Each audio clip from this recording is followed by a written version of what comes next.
Bueno, buenos días. Gracias de nuevo por la asistencia a todos los que estáis, los que habéis venido hoy a Vitoria. En días ya como los que se acercan de casi verano hay muchas cosas mejores probablemente que hacer que estar aquí en estas jornadas y, por lo tanto, es de interés. Es muy de agradecer que todo el mundo se acerque, haga el esfuerzo, se acerque y podamos seguir hablando de fundaciones, que es lo que a todos nos interesa. Bueno, tenemos hoy con nosotros sabéis cómo desde el primer día os vengo hablando un poco de los pilares básicos en los que asentamos el curso, que son los letrados, los notarios y los propios funcionarios o cargos de la casa, que son los tres que, como veis en el programa, son los que se desarrollan un poco el eje central del curso. Bien, hoy tenemos a un representante de uno de esos tres pilares esenciales del curso, de los principales intervinientes en el proceso de constitución, modificación de toda la vida de las fundaciones en su conjunto. Es un notario, es Manuel María Rueda Díaz de Rábago, tiene una notaría abierta aquí en Vitoria, probablemente muchos le conoceréis. Cuando empezamos un poco a ver el programa, los intervinientes, las materias que íbamos a tener este año en el curso, pues evidentemente elegimos a los notarios y a los letrados que más contacto y mejor conocen este mundo de las fundaciones, ¿no? Sí que nos cabe decirlo, y lo he dicho desde el primer día, como todos y cada uno de los que les pedimos asistir al curso, todo el mundo inmediatamente nos dijo que sí, no tuvimos que cambiar a nadie, no tuvimos segundas opciones. En ese sentido, es muy de agradecer toda la participación que han tenido todos los ponentes, y se lo agradezco personalmente a él por la molestia de dejar la notaría hoy y venir aquí a compartir gratuitamente, como todo el mundo, como todos sabéis, compartir con nosotros esta mañana en relación con las fundaciones. Este notario lleva muchas fundaciones con las que tenemos relación habitualmente, Nuevas Claves Educativas, la Joven Orquesta de Euskal Herria. Lleva la Fundación Balenciaga, que hemos reconstruido y estamos rehaciendo poco a poco, y en breve tendrá también que intervenir en los próximos días, según tenemos conocimiento, y muchas otras, Valle Salado de Añana, etcétera, fundaciones importantes de aquí de Álava. Sabemos que Álava, en el número total de fundaciones, es una potencia menor, por decirlo así, es menor el número de fundaciones que hay, y, sin embargo, pues es un gran conocedor del sector. Cuando hablábamos también al principio un poco de las materias a tratar en el curso, pues había algunas que caían de su propio peso que teníamos que tratar. Y esta es una de ellas. Uno de los problemas que nos enfrentamos desde el principio, desde la creación de la dirección, que ha sido tradicionalmente problemático en el Gobierno y que sigue siendo ahora quizás un poco más pacífico para nosotros en las relaciones con notarios y letrados, por la interpretación que estamos haciendo y de la que hablaremos probablemente hoy, es el tema del apoderamiento, el momento en el que una fundación decide en su gestión ordinaria atribuir a un apoderado las funciones por delegación, las funciones principales de contratación, de gestión, etcétera, de la fundación. Y lo que nos va a hablar el notario hoy es, Manuel, lo que nos va a hablar hoy es de todo cómo se produce o cómo se desarrolla toda esta problemática, evidentemente desde la visión del notario. Nosotros, como Administración, y vosotros como fundaciones, probablemente tendréis en algún momento una visión distinta de la exposición, y para el momento posterior del coloquio pues sería muy interesante que todas estas visiones distintas de lo que nos va a hablar él hoy pues vayan surgiendo y se vayan planteando para enriquecimiento mutuo de todos, ¿no? Bueno, el apoderamiento es un sector importante, de las fundaciones, como digo. Pues nada, Manuel, cuando quieras, agradeciéndote nuevamente que estés aquí con nosotros. Bueno, muchas gracias por la amable y exagerada presentación, por lo menos en lo de que soy un experto y todas esas cosas.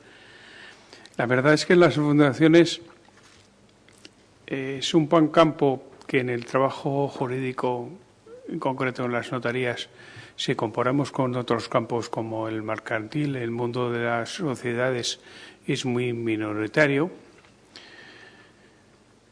En el mundo práctico es un sector muy curioso, porque, por ejemplo, en materia de sociedades más o menos serán grandes o pequeñas, pero podemos ver claramente por dónde van, lo que quieren, para qué se hacen. En las fundaciones, partiendo de una tradición de actividades asistenciales, benéficas, resulta que es un mundo que se está abriendo hasta la gran empresa. Y esto produce serias dificultades a la hora de fijar y utilizar unos criterios comunes de funcionamiento que no hay en otros sectores.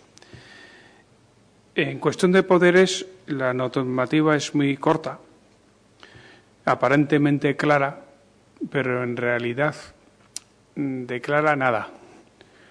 No hay límites entre unas cosas y otras, entre los casos que se pueden plantear y que se plantean en la normativa. Igual se piensa o se aprecia que mi exposición es un poco mercantilista, en el sentido de que me voy demasiado al campo del mundo de las sociedades. Pero resulta que en las cuestiones de la actividad jurídica tenemos, por un lado, a las personas físicas, todos nosotros, que tienen unos problemas concretos. Hay una serie de actos tratados desde hace siglos, porque las situaciones de las personas jurídicas son prácticamente las mismas, necesitan comer, tienen relaciones con personas familiares o no familiares, directamente con hijos, voluntariamente con cónyuges, se les plantea cuestiones de sucesión, necesitan una vivienda y tienen que establecer relaciones con esa vivienda, de propiedad, de alquiler, de lo que sea. Unas cuestiones que dan lugar a unos criterios desarrollados desde hace mucho, que nos parecen muy normales, y lo son, estamos muy habituados a ellos. En cambio, en el mundo de las personas jurídicas de todo tipo, las actividades son un poco más amplias y la actuación de las personas jurídicas está llena de actos mercantiles, o porque trata con comerciantes o porque directamente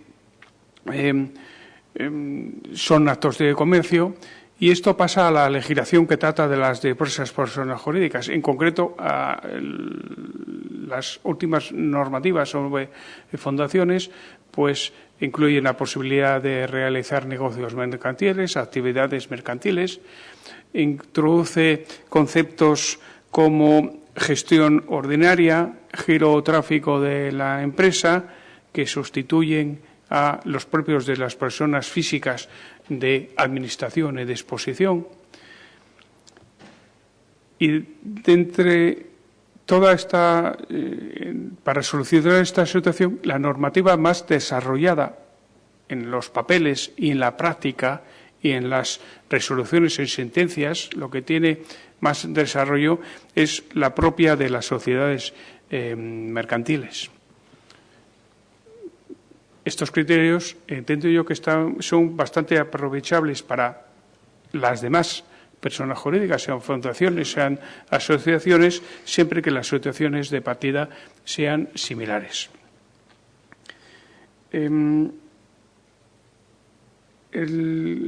Las cuestiones de representación, vamos a ver un esquema de lo que es la representación, que básicamente consiste en que los actos de una persona surten efectos en otra.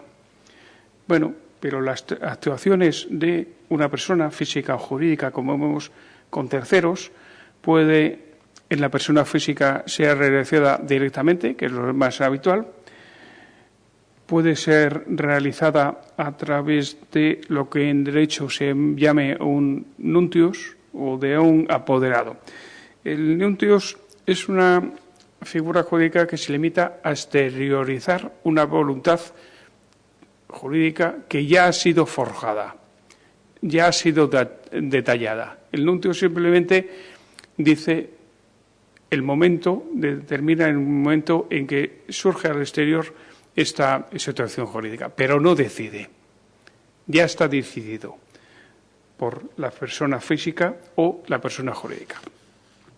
Y el apoderado, en cambio, se autoriza para decidir.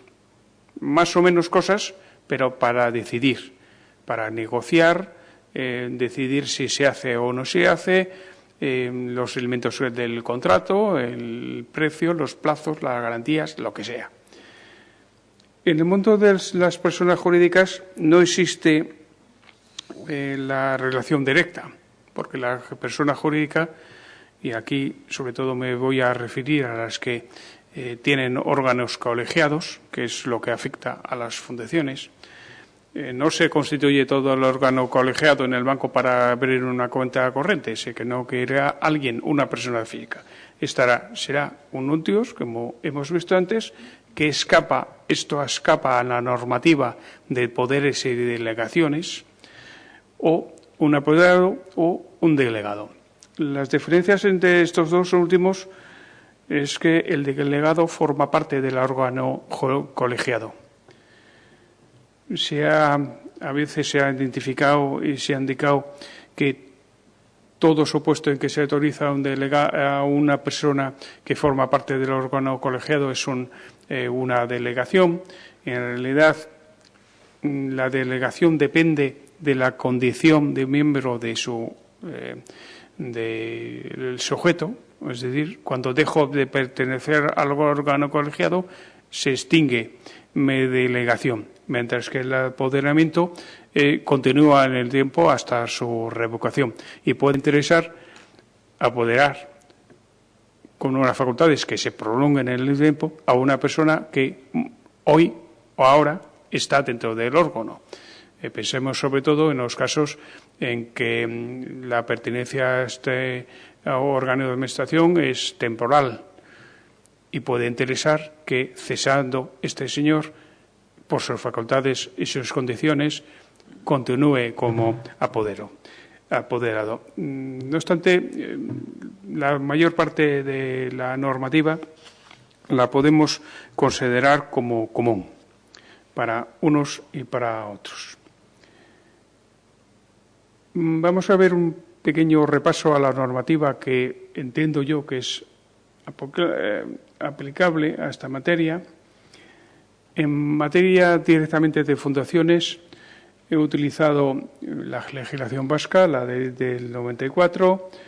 El artículo 17 trata de delegaciones y poderes. En su punto segundo de la inscripción hay un decreto que le regula esta inscripción y de paso exige escritura pública, que es una materia, un lugar común ya dentro de los supuestos que se inscriben en registros públicos.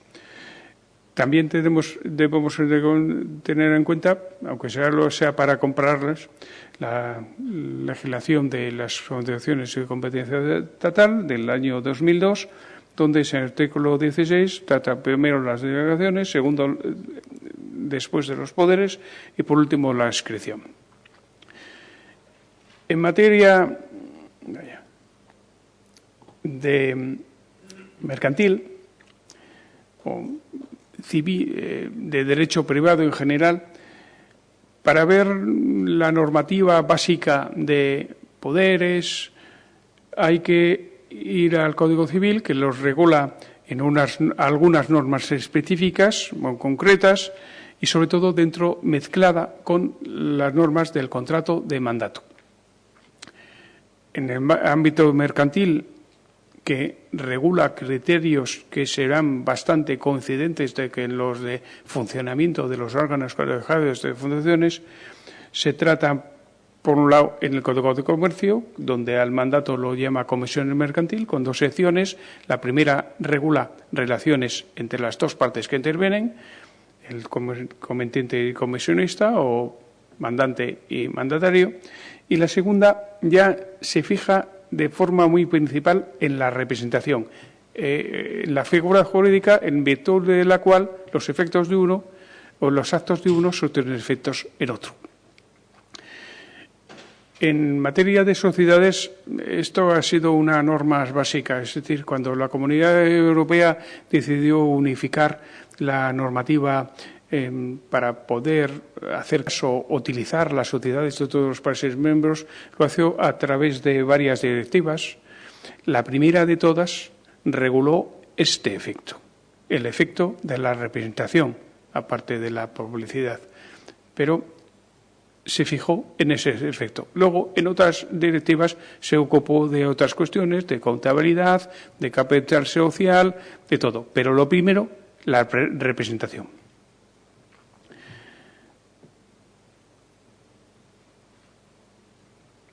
Ya en concreto, aproximándonos a la materia de poderes, hay que fijar un poco qué es un poder, qué hace, qué encaje tiene dentro de la debilidad jurídica. Y de hecho, de que la normativa principal está dentro de el capítulo que regula en el Código Civil el contrato de mandato. El contrato es bilateral entre dos partes. Es causal. Entonces, concurriendo el objeto, los objetos y la causa, tenemos un contrato ya perfecto que empieza a surtir efectos.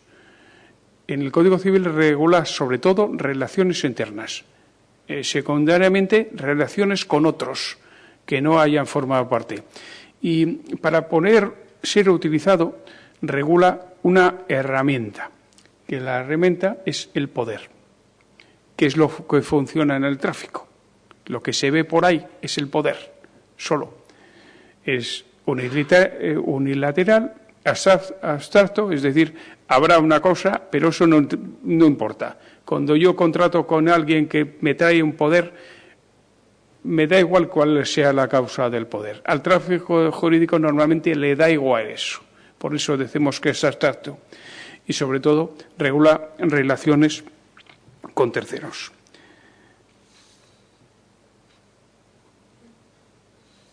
En concreto, el Código Civil, la normativa básica, a ver si atino, está formada por dos artículos que va desglosando las clases de mandatos, dice. Mandato general o especial, por un lado, el 1712, y luego mandato en términos generales o otros. El intentar coordinar estas normas, yo no he encontrado ninguna interpretación que lo consiga de forma plena. Es una materia que ha ocasionado mucha confusión. Esta confusión se traslada al campo del poder, a la confusión de los poderes, de modo que es muy difícil poder definir con claridad. Ya me meto dentro de materia de fundaciones, que es un poder general y que es un poder especial. Para las fundaciones y para las relaciones civiles y para cualquier otra relación de derecho privado. Hasta todo el punto, la entidad que más ha discutido en materia de poderes que nos puedan interesar es la Dirección General de Registros del Notariado, precisamente porque hay muchas cuestiones sobre poderes en el mundo de las sociedades y o al pasar por el registro de la propiedad para utilizarlo o al pasar por el registro mercantil para inscribirlo, esto ha generado una jurisprudencia que no existe en otros lados. Por ejemplo, en materia de fundaciones prácticamente no la hay. Pues bien, unas resoluciones de 2008 y 2009 ya recalcan la aparente contradicción que introduce la restricción del artículo 1713 respecto de las facultades del apoderado general. Bien, vamos a intentar hacer un poco de luz tal como yo lo interpreto dentro de esta materia. Nos ayuda un poco si sustituimos el mandato expreso en rojo al final por un mandato singular, por lo que lo de expreso nos lleva a la consideración de expreso o tácito que aquí no nos interesa prácticamente.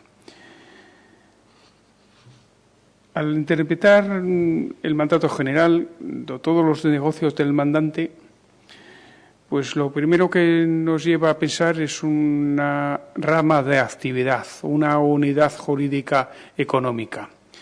Y esto lo ha mantenido la Dirección General en estas resoluciones cuando indica que el Poder General faculta para afectar con sus actos a la totalidad de los bienes e intereses del principal o a un conjunto suficientemente amplio con independencia de que le limitemos las facultades. Es decir, un ámbito jurídico en concreto, denominemos rama de actividad, por lo menos. Esto a diferencia del mandato especial que se relaciona con actos singularmente especificados. Sigue en las dos resoluciones la Dirección General continúa con independencia del interés académico que pueda obtener, o sea, un reconocimiento de que la cosa no está nada clara y entra a resolver los supuestos concretos que entonces se le planteaban. Vamos ahora a profundizar un poco, intentar una clasificación de los poderes en el Código Civil. Hablaríamos de poder general y singular, mejor que el expreso que hemos visto antes. El primero, a su vez, en términos generales, que comprende actos de administración, mientras el poder con facultades especiales, que comprenderá todas las que se acumulen allí. En azul le he puesto las que suelen llegar de los documentos que se manejan y como tienen que escribirse muchos vídeos y constar en escritura pública de lo que sale de las notarías. Normalmente, por general, es un listado de facultades inmenso, del que el interesado habrá quitado o añadido algunas, pero facultades todas especiales y singular se ceñirá al caso en que nos encontremos. En el ámbito mercantil, del que las referencias yo creo que son obligatoriamente esenciales, la legislación mercantil lo trata, como hemos visto, en el contrato de comisión mercantil y las sociedades de capital, que, como indica la fecha, lo vemos a continuación. En cuanto a la comisión mercantil, por un lado, en el aspecto que nos interesa, es el aspecto de representación, ves actos, surten efectos en otro. Por un lado, define qué es un vector, terminología antigua, que hoy podríamos entender como gerente, y lo utiliza ese término el 273. El gerente de una empresa autorizado para administrarlo, dirigirlo y contratar con más o menos dificultades tendrá el concepto legal de factor. Bueno, pues el 286 es el que regula los efectos de lo que hace este factor, llamemos gerente, el representante. Los contratos celebrados por el factor se entenderán hechos por cuenta del propietario de la empresa o sociedad, aun cuando se alegue transgresión de facultades. Este es el punto esencial que nos saca el derecho mercantil. Entiendo que aplicable a las personas jurídicas por el ámbito donde se mueven, sigue siempre que recaigan sobre objetos comprendidos en el giro y tráfico del establecimiento, lo cual es nuestro poder, que es el giro y tráfico y hasta dónde se puede llegar. Surten efectos en el propietario, aunque se alegue transgresión de facultades. Yo internamente doy 25 facultades, la 26, como sea del giro tráfico del establecimiento, surte efectos y obliga al propietario también, aunque no se le haya dado expresamente. En esta dirección se decantó el derecho de sociedades. Primero lo trató en la primera directiva, que tras una reforma pasa a ser el artículo 10. Los esenciales son indicados en rojo. Primero, la sociedad quedará obligada frente a terceros incluso si estos actos no corresponden al objeto social. Luego la legislación de cada país puede excluir el caso de mala fe, si el tercero sabía que se hacía, y un apartado distinto, que las limitaciones a los poderes, un poco como el factor, las limitaciones no se podrán oponer frente a terceros. Incluso añade, se sobran publicados, se pone que en el registro público donde se publiquen los estatutos, los poderes y demás. La ley española se adapta a la normativa comunitaria en el año 89, genera un artículo en la ley de sociedades anónimas, otro coincidente en la ley de limitadas en cuanto a eso después, y en la ley de sociedades de capital lo recoge sin cambios. Y el primer punto, que es el reseñado en la última casilla, se refiere al objeto social delimitado de los estatutos. En realidad, aquí la legislación mantuvo el orden de la antigua ley de sociedades, el mismo orden, que empezaba por limitarlo al objeto social, pero a continuación se lo carga esta misma norma, diciendo que, en términos coincidentes con la directiva, la sociedad queda obligada frente a todos, aun cuando se desprenda que el acto no está comprendido en el objeto social. Y las limitaciones serán ineficaces frente a terceros. Esto es lo que determina la legislación aplicable en materia de sociedades. Por supuesto, soy consciente que esto se refiere a sociedades y a la estructura orgánica de las sociedades. Pero las razones, los motivos que llevan a esto son aplicables, entiendo yo, a todas las personas jurídicas, y luego lo veremos a adentrarnos en las prohibiciones. En las fundaciones, ¿qué pasa? Pues la legislación de fundaciones, como me he indicado, se abre a actividades mercantiles, al mundo del comercio. En las actividades normales utiliza términos como gestión ordinaria, supera los del Código Civil de actos de administración, por ejemplo, la distinción clásica. Para una persona física cuyo principal interés es una casa, es muy importante la distinción de administración o disposición a la hora de andar otorgando poderes. Pero en el ámbito ya más amplio, en donde lo principal de una sociedad, de una entidad, no es una casa, que necesitará un local, pero no es lo esencial. Los criterios por necesidad tienen que ser distintos. Vamos a ver la regulación ahora ya en fundaciones. En ausencia de un concepto sobre poderes y tal, en fundaciones hay dos cuestiones que nos interesan, que es, por un lado, o que se regulan qué tipo de poderes o de delegaciones están permitidos y, en segundo lugar, su inscripción. Voy a centrarme en lo primero porque prácticamente de aquí se han solucionadas las cuestiones de lo que es o no inscribible. El esquema es este, con las dos leyes, la del País Vasco y la de competencia estatal. En azul los puntos que coinciden, en rojo los puntos que no coinciden. Es decir, hay una delimitación general que habla de la posibilidad de que los estatutos prohíban con carácter general poderes y delegaciones. Y luego 4 puntos, que son los que vamos a tratar uno a uno, empezando por el primero, que se aparece como cuentas o presupuestos, y bueno, pero vamos primero con los estatutos.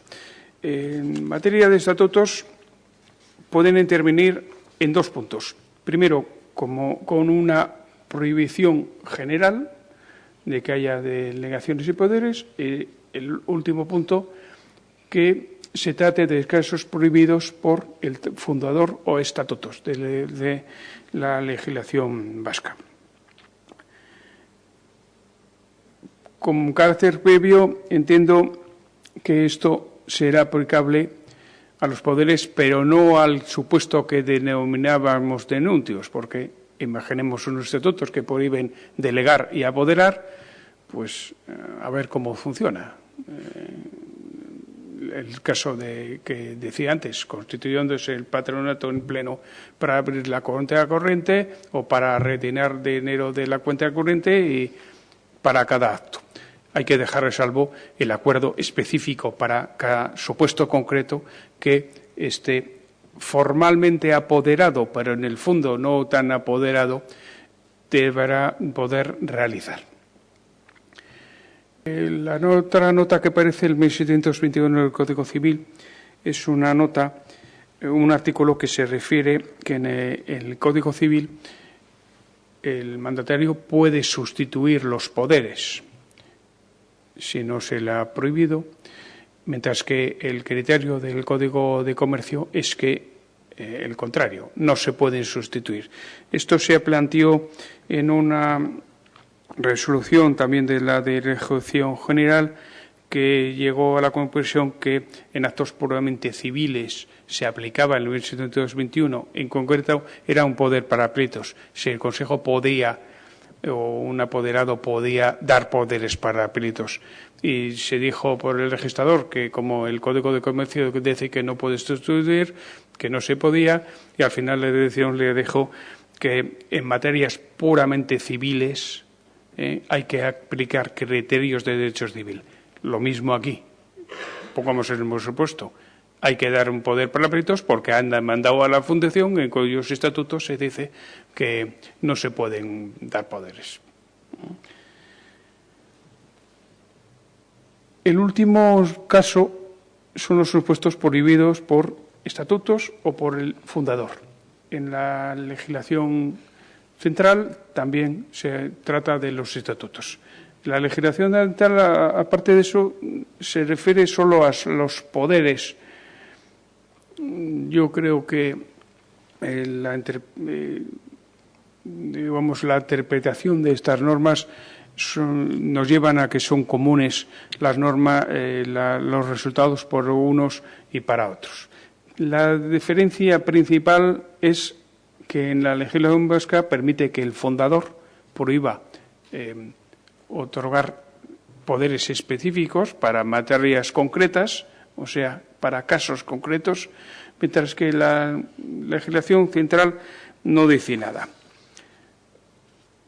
Analizando lo primero, el fundador podrá prohibir o en los estatutos, con lo que llegamos al otro supuesto, o un acto singular. Este acto singular normalmente irá en la escritura de Constitución. Es teóricamente posible, francamente extraño, que se reservara a un fundador la facultad de, en el futuro, poder prohibir dar poderes. El supuesto normal será que en la propia escritura diga no se pueden dar estos poderes y, aparte, van a los estatutos. Bueno, esto tiene dos diferencias con la legislación central. Por un lado, los estatutos se pueden modificar sin consentimiento del fundador o en ausencia del fundador, mientras que si hay prohibido mediante un acto específico, esto impediría su modificación. Y otra diferencia es que en la posibilidad de consulta, eso es probablemente práctica del registro de fundaciones y sobre todo de los que van a contratar con la fundación. Si tienen un sitio claro donde se dice lo que puede y no puede hacer, que son sus estatutos, es mucho más cómodo que no tener que andar buscando o a ver cómo se justifica que no hay otros documentos, otras prohibiciones específicas que se hayan podido plantear. El segundo supuesto es lo que yo llamo actos estructurales, es decir, En la ley de País Vasco se prohíbe delegar o apoderar las cuentas y presupuestos. En la central añade modificación de estatutos, fusión y liquidación.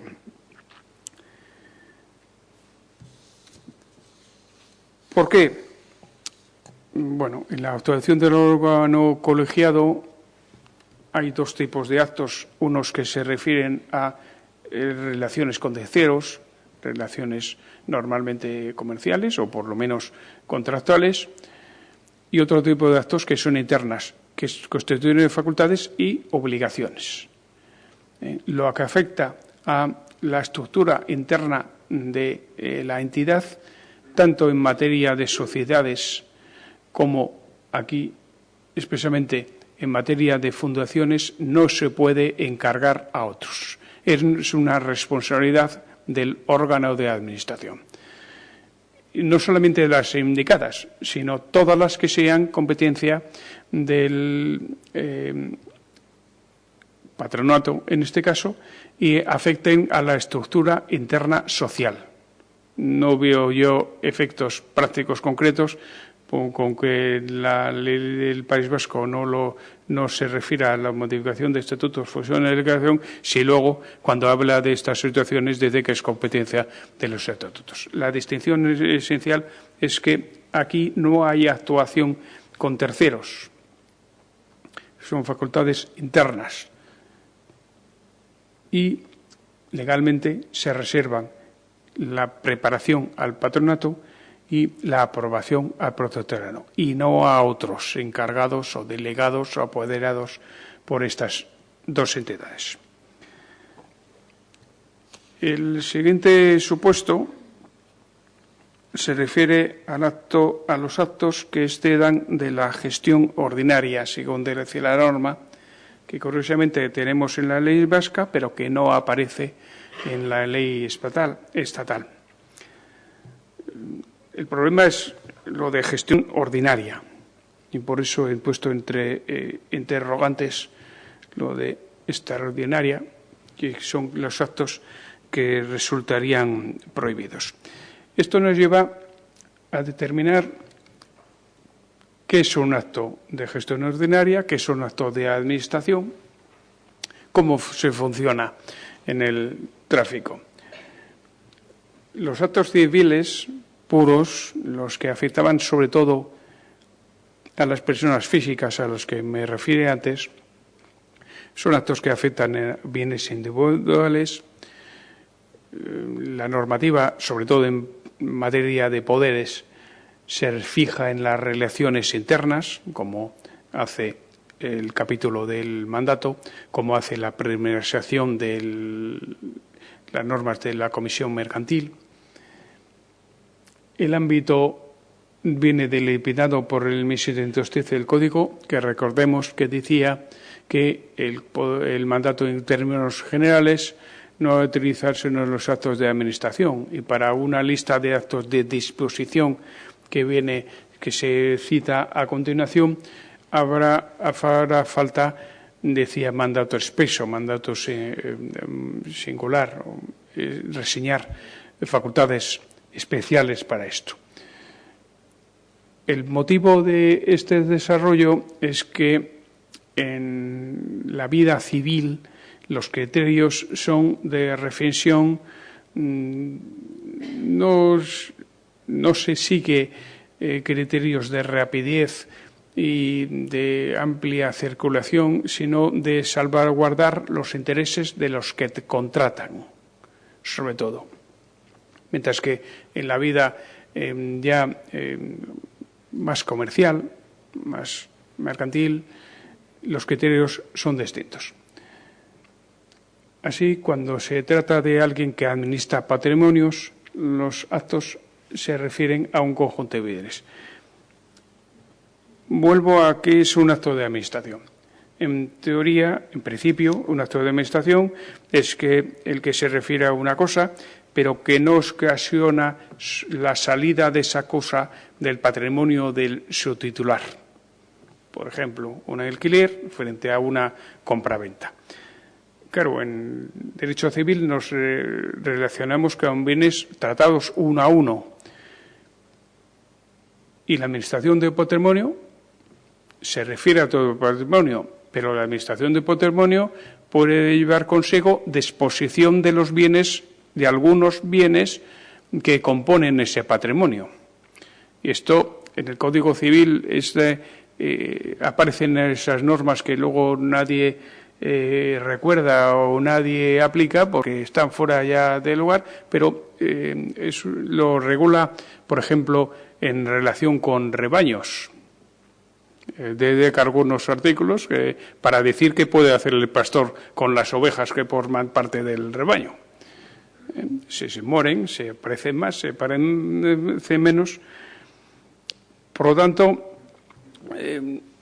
ya no está claro, no nos sirve mucho la distinción acto por acto entre actos de administración y disposición. Si a mí me viene alguien a vender una casa que yo como tercero le compro la casa, pero quién sabe, igual es la suya la única que tiene criterios civiles, pero igual está encargado de administrar un patrimonio de 100 casas.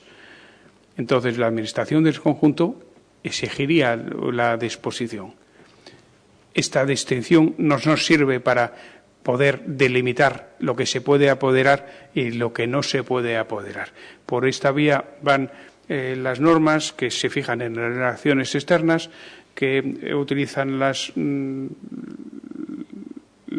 artículos que antes hemos visto de materia societaria, referentes al factor.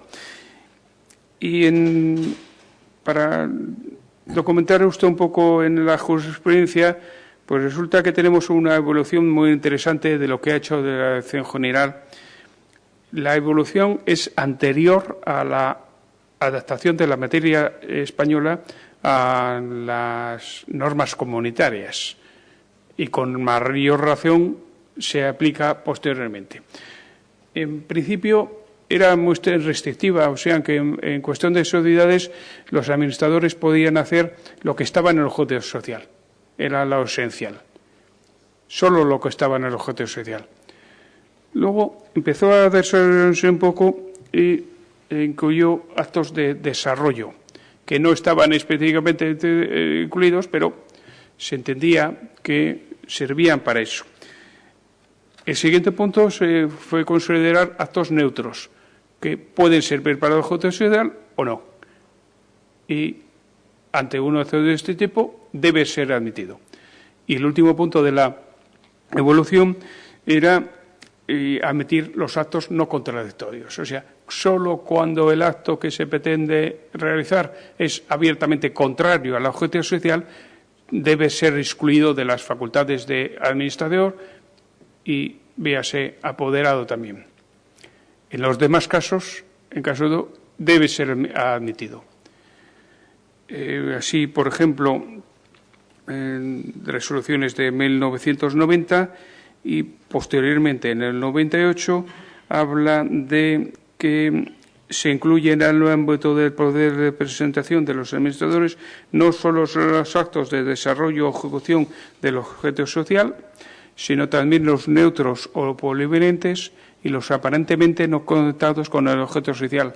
Quedan excluidos únicamente los actos contradictorios o denegatorios del objeto social.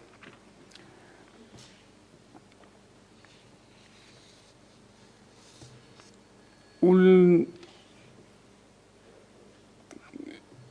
último supuesto prohibido es el de los casos que requieren autorización de protectorado.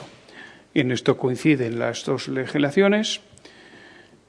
En cuanto a qué actos, y nos referimos ahora a actos contractuales, requieren autorización del protectorado, las dos hablan de los bienes que forman parte de la dotación patrimonial o adscritos a sus fines. Añade la legislación del País Vasco aquellos que supongan un valor de más del 20% del activo, mientras que a este respecto la legislación central no dice nada.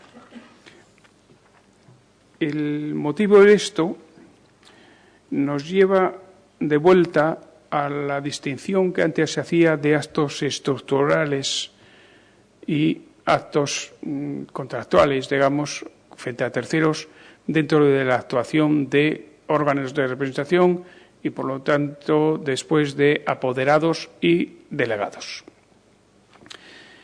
En las materia de sociedades de capital, la sociedad de capital básicamente consiste en que dice la Administración, de lo que aportes a esa sociedad lo arriesgas, pero no vas a responder con el resto de tu patrimonio. Si aportas 10 millones, arriesgas 10 millones, pero tu casa no te la embargan. A cambio de eso, te monto una estructura jurídica y económica que tienes que respetar, que se llama sociedad anónima o sociedad de responsabilidad limitada o con mandataria por acciones, pero muy limitadas. Eso que aportas, que tienes que aportar, tiene dos funciones. Por un lado, garantía para los acreedores. Los acreedores tienen que contar con que hay unos bienes que tiene esa sociedad que existen y que valen lo que se dice que valen. De modo que tienen la esperanza de cobrar con unos bienes concretos. Una segunda finalidad es que es un fondo lo he llamado fondo de maniobra, es un conjunto de bienes que te van a permitir actuar en la vida jurídico-económica. Es decir, si quieres, por decir, tornillos, tienes que poner un capital para comprar el material, si no, pues no vas a producir tornillos. Esto desarrolla o provoca una serie de normas, unas relacionadas con valoraciones, es decir, cuando se constituye la sociedad hay que presentar un informe en las anónimas, un informe de experto independiente que diciendo que eso que tú dices que vale 10 millones vale realmente 10 millones. En otras, las más pequeñas, las medidas, desencadena la responsabilidad del que lo aporta y del administrador que lo admite. En caso de que haya alteraciones en cuanto a ese fondo de garantía o maniobra, pueden provocarse reducciones, disminuciones de capital por pérdidas que te obligan a reducir esa cifra de capital o puede llegar incluso a la disolución de la sociedad.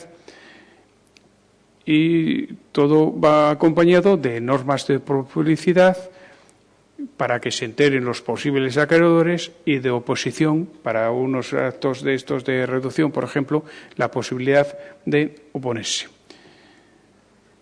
Bueno, estos actos que afectan son en principio contractuales, pero afectan de forma tan importante al elemento básico que es el fondo de garantía y maniobra, se reservan la competencia a la Junta General. En fundaciones, pues no hay normas específicas sobre garantía de acreedores, pero sí que sobre el fondo de maniobra, y de ahí que se exige un informe técnico que diga que esto que dice que vas a aportar realmente sirva para la función que dices que vas a cumplir. Ese informe económico, y por los mismos motivos, aunque sean contratos, en última instancia, se reserva al protectorado, en este caso. Hacen tránsito o tocan a lo que llamamos actos estructurales. Y consecuencia es que no se pueden delegar ni autorizar a otros, sino que son competencia exclusiva del protectorado. Aquí en fundaciones no hay reducciones de capital, ampliaciones de capital reguladas como en las leyes de sociedades de capital, pero hay actos que pueden afectar a lo que constituye la dotación patrimonial y actos que se supone en la legislación vasca porque por su importe pueden afectar esencialmente a los bienes destinados al cumplimiento de los fines fundacionales. De ahí el límite del 20%. Esto internamente muy bien. Externamente nos ponemos en el lugar del tercero, el mismo que antes compraba una casa. Y claro, yo compraba una casa, pero no tiene ni idea si la fundación tiene más del 20%, no sabe. Y hay unas normas por ahí que estaban destinadas a proteger la posición de ese tercero. O sea, con efectos externos, será prácticamente ineficaz esta limitación. El acto se perfeccione, se vende, se escribe y el tercero se quedan con la casa. Luego las discusiones que haya por ahí, bueno, serán eternas dentro del patronato y con el protectorado. De lo mismo que en sociedades de capital pueden ser dentro de la Administración y con la Junta General. Probablemente por este motivo la ley central no lo ha incluido, lo ha dejado aparte, porque las responsabilidades frente al patronato por actos de gestión de disposición se regulan en otros puntos de la ley de fundaciones y se regulan en su ámbito más concreto, más correcto, que es el de las relaciones patronato-protectorado. Al tercero déjalo y recordamos que el poder es dirigido directamente a relaciones con estos terceros.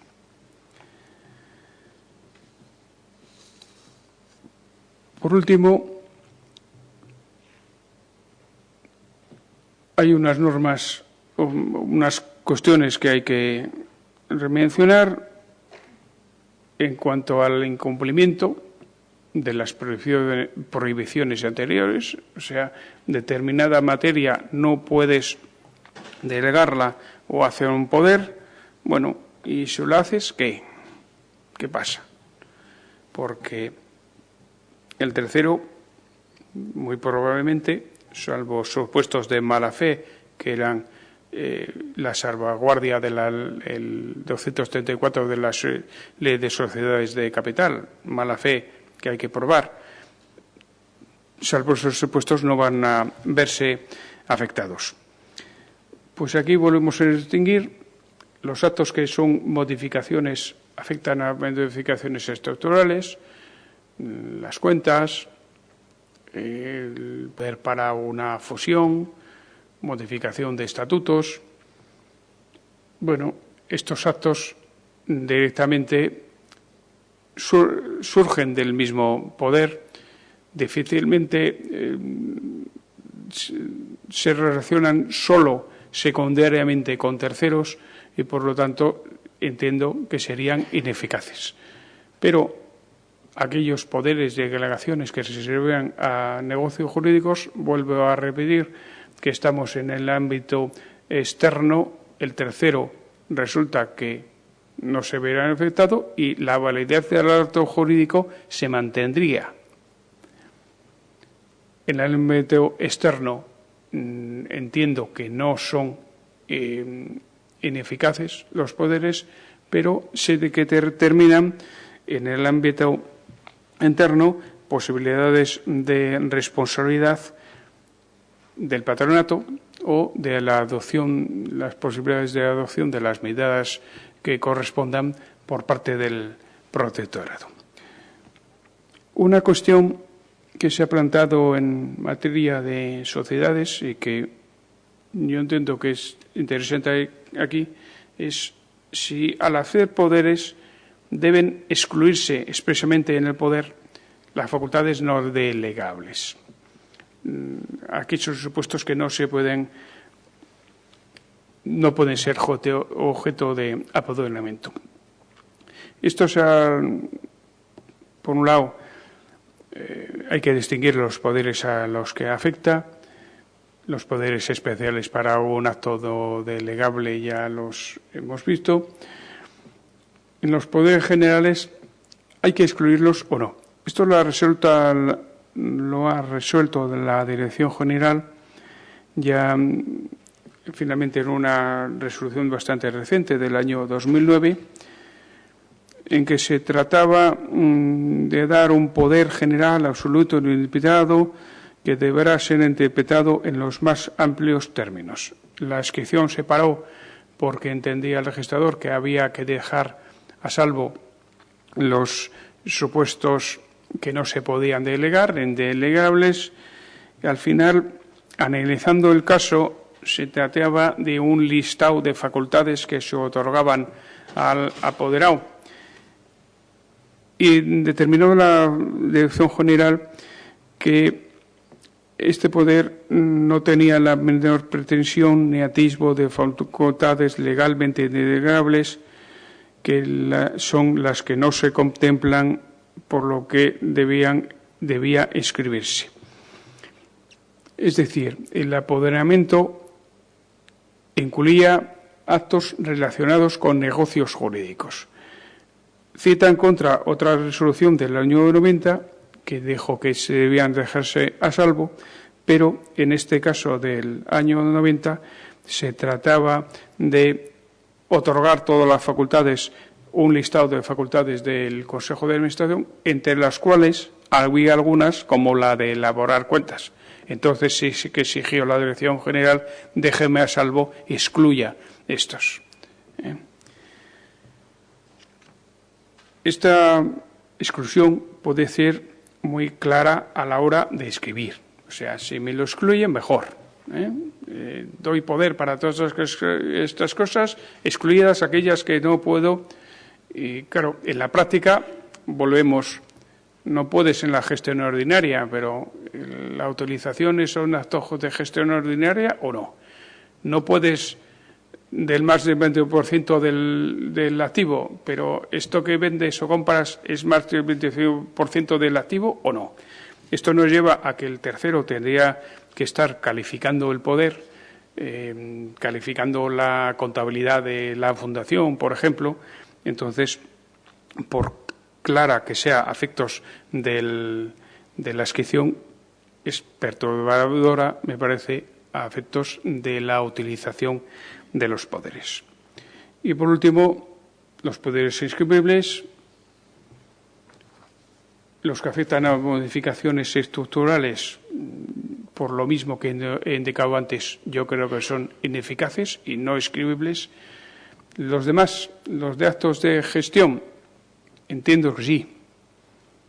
Entiendo que sí por la dificultad de determinar cuándo la aplicación concreta será un acto de gestión o un acto de incluso un bien que forme parte del patrimonio dotacional, si no resulta claro de sus títulos que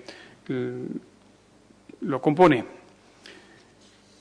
Última diferencia con esto acabo, entre las dos legislaciones. La legislación central en la ley de más o menos parecido a la vasca, pero el reglamento de registro de fundaciones añade que la adscripción de poderes especiales tendrá carácter potestativo para la fundación. La legislación vasca no dice nada de esto. Bueno, aparte de la posibilidad de escribirlo, esto puede ser interesante en un doble aspecto. El primero, que es un poder especial y que es un poder general. Los límites entre ellos no están nada claros. Deberíamos que por lo general que afecta a todos los negocios del mandante o un conjunto suficientemente identificado de ellos, y el poder especial para actos jurídicos concretos. Entre medio hay una gama amplísima de actuaciones. Y en la duda, si vamos a calificarnos como generales o especiales, no estaría además que por lo menos se permitiera su inscripción, porque llegamos al segundo punto, a la segunda diferencia. Pongamos en un lugar del contrata con la fundación. Por ejemplo, el señor del banco al que la fundación le vienen a hacer un depósito o un fondo de inversión o lo que sea.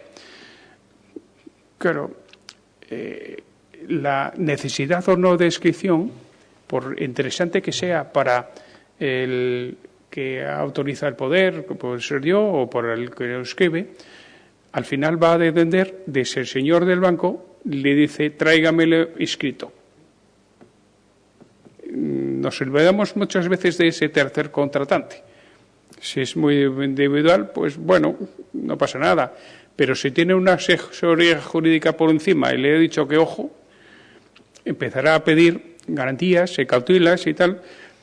Entonces, con la ley que dice que solo se escriben los poderes generales, pues no podemos encontrar con que esto no te lo escribo porque no entiendo que no es general, o debe entender que generales son muchos poderes, o arréglate con el banco porque le dices que te ha de registro que no te lo escribe. Por eso, probablemente práctico, me parece bastante útil la prevención que te en el reglamento de las fundaciones de competencia estatal. Bueno, si quieres los escribes, ya los utilizas por ahí. Y con esto, pues termino, que me parece que me pasó un poco de tiempo. Muchísimas gracias. Ha sido realmente muy interesante. En absoluto contrario a lo que planteamos nosotros en la dirección en cuanto a la legislación subsidiaria y la aplicación del derecho civil y mercantil como derecho que está detrás un poco de nuestro quehacer diario y referente habitual, tanto la actuación de los operadores jurídicos, el registrador, etcétera, en cuanto a la aplicación de estas normas y, por lo tanto, muy interesante en todos sus aspectos la exposición. Bien, abrimos el turno de coloquio. Sugeriros, visto el nivel de la exposición, sugeriros claramente que aprovechéis la oportunidad para plantear cualquier duda que se os haya planteado a vosotros por vuestra parte en cuanto a la interpretación del poder, qué es el poder, cómo lo aplico, qué pongo, qué no pongo, cómo actúo, etcétera, etcétera. Aprovechar la ocasión para plantear cualquier duda y sobre la exposición tan interesante que se nos ha brindado hoy. ¿Alguna intervención?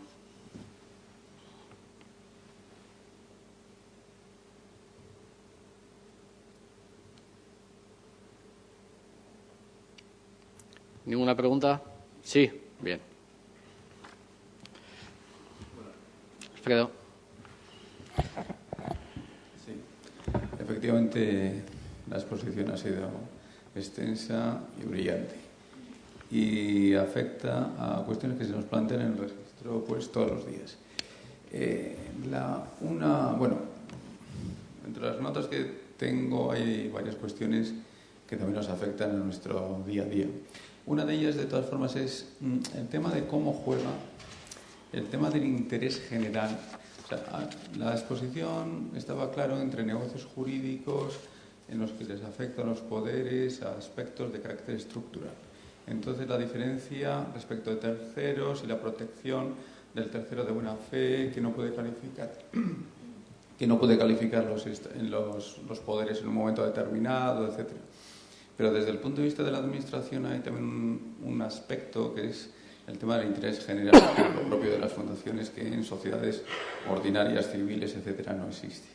Entonces, la protección, en todo caso, del tercero, que en principio entiende que el apoderado puede obligar a la fundación, podría en algún caso verse, de alguna forma, con algún carácter de contradicción respecto al interés general y entonces, desde el punto de vista de la Administración, intentar que el interés general prime sobre ese interés del tercero en el sentido de que con ese acto concreto del apoderado pueda poner en cuestión a la propia fundación en los intereses de carácter general.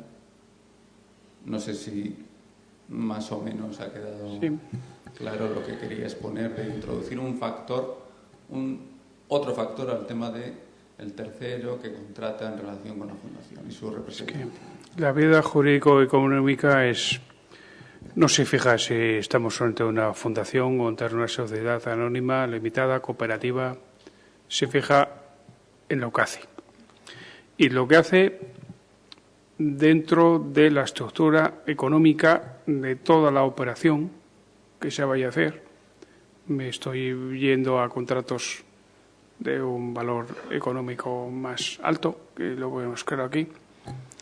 Por ejemplo, se dice, yo compro una casa, hago una escritura de compra y ya está. Bueno, hay unas normas jurídicas que inciden sobre eso, el registro de la propiedad, protección de terceros, la transmisión de la propiedad por el otorgamiento de la escritura y tal. Bien, eso es bien. Pero la operación económica, pues no solo eso. Normalmente no es inhabitual que aparece un banco que va a cobrar y otorgar una escritura de cancelación, destruir su garantía. Es el banco del vendedor. Luego viene el vendedor, el comprador con otro banco que va a poner encima de la mesa un cheque que no se va a quedar su cliente, que se lo va a entregar al vendedor, que a su vez se lo entregará a su banco, que cancela. Y esto no es una operación extraña. Se va complicando, pero no es extraña. Fuera de lo que ocurre, porque eso ocurre prácticamente todo junto en el despacho, tenemos un señor que probablemente haya contratado una mudanza, que se levante con los muebles en la casa al día siguiente, o unos pintores, o alguien que vaya con la piqueta y tener entera la cocina para poner otra. La vida económica sigue, y en términos muy cortos. Por eso hay un desarrollo de las normas que tienen a proteger la seguridad de los actos jurídicos hechos. La seguridad exige claridad. No se puede hacer depender uno de esos actos jurídicos que pueden seguir una cancelación o una compra, una hipoteca, y igual a uno más, 3 o 4, solo pensando en los jurídicos documentados. No se puede hacer depender de que luego alguien anule algo, porque no se puede deshacer. Se podrá anular, pero no es deshacer toda la operación. Y la participación para el tráfico sería inmensa.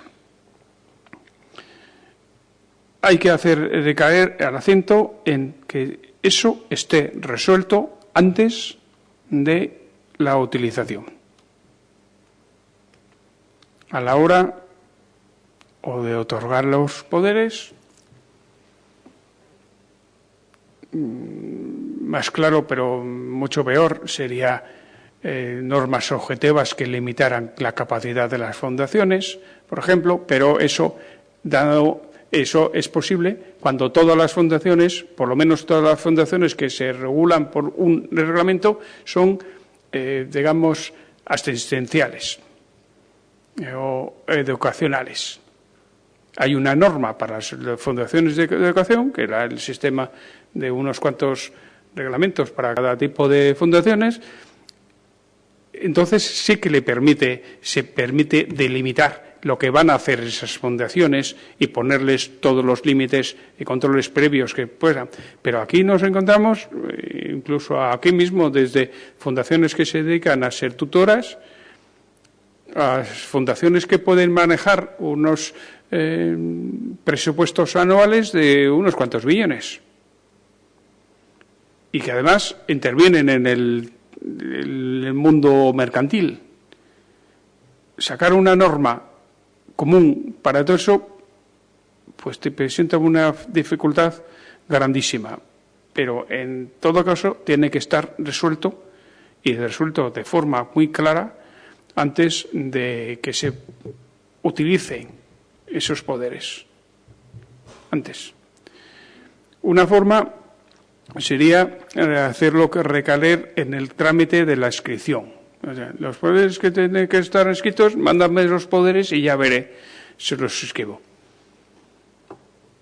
Pero la evolución que se ha producido en el registro mercantil acerca de esto no se escribe porque sospecho que puede utilizarse para esto o el otro, ha caído completamente. Ha ido por la vía contraria. Yo creo que se intentará algo así en materia de fundaciones sería perturbador y al final acabaría yendo por la vía contraria. Creo. Ahora, es una vía hipotética. No se puede decir, no lo escribo porque sospecho, un caso que tomemos en relación con la sede social, un poder para comprar, vender, hipotecar, no se escribe. ¿Por qué? Porque sin decirlo, porque no en la explicación no se extendió más, pero me figuro, sospecho que la sede social forma parte de la dotación patrimonial o fundacional. Bueno, es una sospecha, pero interrumpir esos actos jurídicos y esos poderes en base a sospechas, cuando se han planteado que es en materia de registros de la propiedad y mercantil, al final se han desechado por perturbadores. La última vía que queda, pues incidir en la relación interna, en control del protectorado, aunque sea a todo lo pasado. ¿Qué has hecho? ¿Qué pretendes hacer? Que es más difícil. ¿O qué has hecho? Y ahí actúo.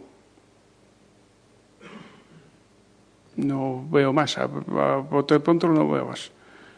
Y en cada caso de acto de disposición en concreto, de aplicación concreta del poder, ¿podría haber alguna intervención por parte de los asesores, del protectorado, etcétera? Ya para casos concretos de disposición. Ya hemos visto que es un poco difícil a veces distinguir entre administración, disposición, etcétera. Pero para casos concretos en los que, en el ejemplo que ponías, efectivamente se produce esto, yo insisto que de alguna forma, a diferencia del mercantil, civil, etcétera, no hay un interés general en esas otras áreas. Aquí sí hay un interés general al que está afecto esa dotación, al que está afecto esa casa. No es indiferente de quién compre yo, comprador individual, y tenemos algunos casos que me lo ha vendido una fundación. Bien, para usted el vendedor es indiferente, no la persona jurídica, puede ser, pero en el acto concreto podría establecerse algún trámite por parte de los asesores, de los notarios, del protectorado, que de alguna forma cautelara ese acto en concreto, por si pudiera estar afecto al cumplimiento de los fines de interés general. Es que la gama de fundaciones es tan amplia que es dificilísimo. Con una gama reducida, muy reducida, perfecto. Para los actos de disposición de inmuebles o actos de más de 100.000 euros, autorización de protectorado, por ejemplo. Bien. Para algunas fundaciones no harán un acto de disposición de 100.000 euros una vez cada 10 años, como mucho, pero otras lo estarán haciendo una vez al mes.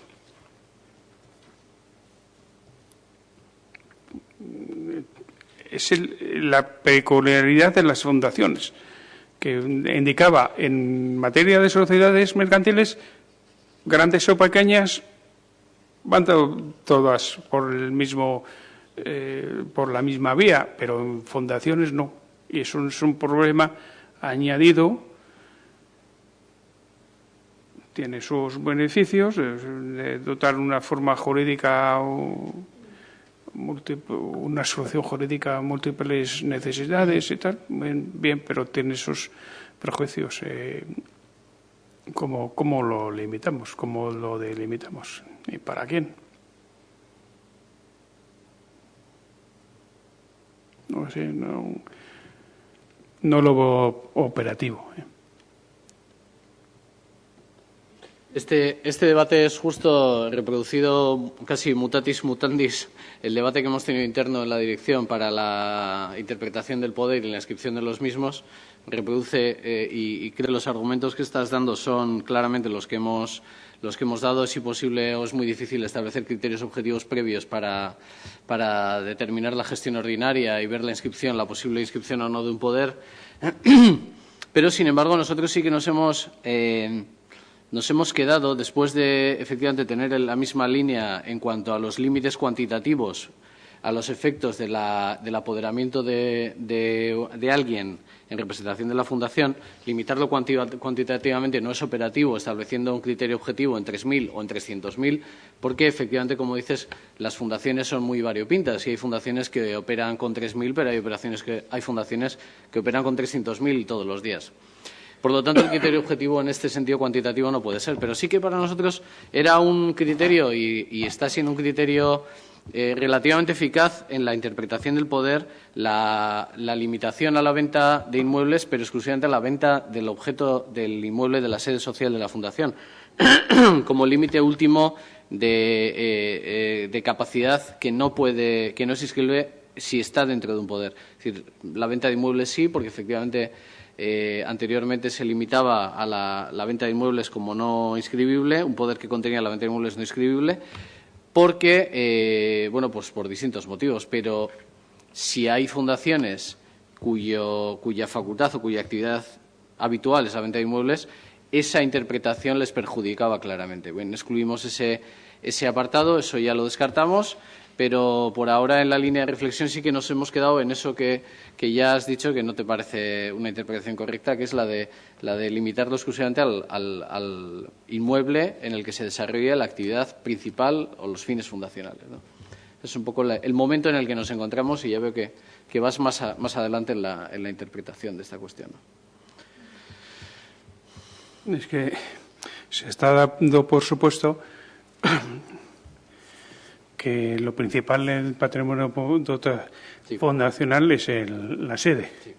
Se está pensando, yo constituí una fundación, y para empezar le doy una casa, pero me temo que eso son las menos. Sí. Las menos. Las pequeñas, porque no tienen, yo soy patrono de la fundación que no tiene ningún inmueble.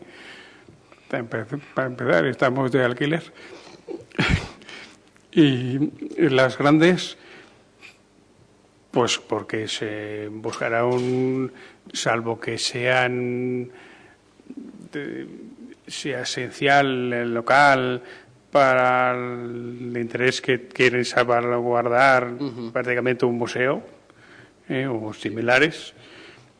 Las grandes se buscarán una oficina un sitio que sea amplio y barato, y al año si les va bien, se les habrá quedado pequeña y tendrán que venderla y comprar otra o irse de alquiler.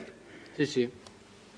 Sí, efectivamente, luego no es un criterio especialmente operativo. Es decir, luego no nos ha planteado muchos problemas porque casi ninguna o muy pocas tienen. Las grandes fundaciones no tienen muchas de ellas el inmueble no suyo. O sea que, bueno, estamos en este es una cuestión muy interesante. ¿Alguna pregunta más que se quiera hacer o alguna incidencia más en este mismo debate que me parece que es muy interesante? ¿Alguna problemática que tengáis concretamente en alguna de las fundaciones?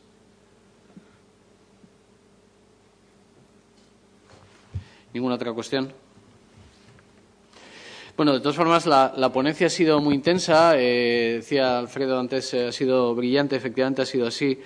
Tendréis la ocasión de volver a ver, porque una ponencia de estas características con tanta reflexión, aportación de referencias jurisprudenciales de la Dirección General, etcétera, requiere un reposo quizás y una revisión tranquila.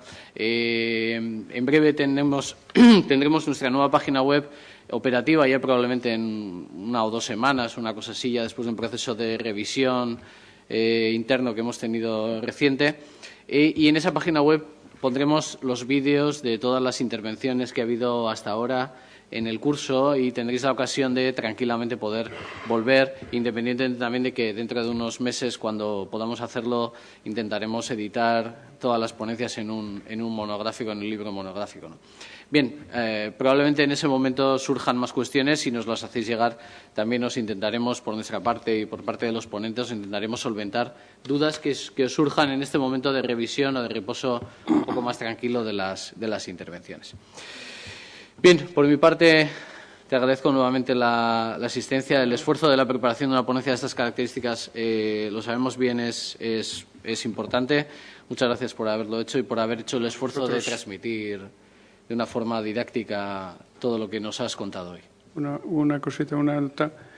Yo comprendo que es muy densa o muy pesada. Cuando se la dispongáis por escrito, allí transcribo bastantes trozos de las resoluciones que he mencionado y de los artículos y, vamos, igual no merece la pena hacer un esfuerzo ahora de buscar cosas que luego vais a tener con facilidad. Muy bien, pues muchas gracias por venir. Bueno, antes de terminar, me piden desde la Asociación Vasca de Fundaciones FUNCO que recuerde que la asamblea anual es el día 25 de este mes en el Artium de Vitoria a las 12:30. Para aquellas fundaciones que, por no ser miembros de la asociación, no hayan recibido invitación, parece ser que las puertas están abiertas. Seréis bienvenidos a las jornadas de la Asociación Vasca de Fundaciones FUNCO. Bien, por mi parte nada más. Sí advertiros, y hemos recibido algunas llamadas en este sentido, que tanto la ponencia de Esteban Arza, el caso de Esteban Arza, que por un problema médico no pudo asistir y dar su intervención, la estamos intentando recuperar para dentro de 3 semanas aproximadamente. Os avisaremos con tiempo, probablemente para el día 6 de junio, creo que es el lunes 6, me parece que es. Falta confirmar, pero probablemente pueda ser así. Y la ponencia del notario, señor Isusi, pues bueno, es una cuestión ya de más enjundia e intentaremos, quizás ya para el otoño, si las cosas van mejor, intentar también recuperarla. Es decir, nuestra intención en todo momento va a ser que todo aquel que no pueda asistir, dado que el curso es anual, recuperarla y volver a dar la ponencia. Bien, muchas gracias por la asistencia y hasta el próximo día.